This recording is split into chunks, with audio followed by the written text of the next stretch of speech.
Complete OSINT investigation. Walkthrough. White House incident case study today.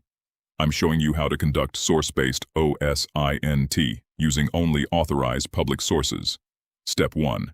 Access authorized sources. Source 1, at Tactical Porn, Twitter, and many other sources. This was the starting points. Step 2. Manual search for the Twitter handle, x.com/tacticalporn. From the result, I did a Twitter search of Trump. Within the handle, then I got 3 posts about Washington Hilton incident. Step 3. Equipment analysis reveals institutional response from technical details in authorized sources, at Tactical Porn. Security posture. Federal-grade equipment, MP7A1, aim point, surefire. Tactical vests, cry precision. Multiple security roles, assault versus protection. Vulnerability assessment. Only one agent noticed initial attack. Perimeter had coverage gaps.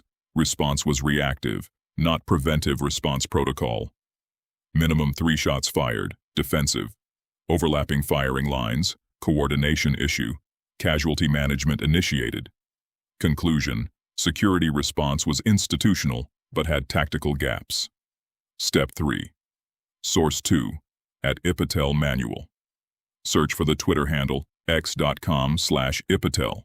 From the result, I did a Twitter search of Trump. Within the handle, then I got the post about Washington Hilton incident. Step 4. Extract suspect information from post identified suspect, Cole Thomas Allen, got name directly from social media source. Step 4. Verify and complete profile, searched, Cole Thomas Allen on Google, confirmed age, 31, multiple sources. Confirmed hometown, Torrance, California. Confirmed real name, Cole Thomas Allen. Result: complete profile from public authorized sources. Flag: OSINT, Cole_Thomas_Allen_31_Torrance. This is source-based OSINT 1. Authorized sources 2. Manual search within sources 3. Cross-reference verification 4. Secondary confirmation: no hacking, no illegal access. Just systematic public information analysis. This is what Shadow Node teaches. Subscribe for more.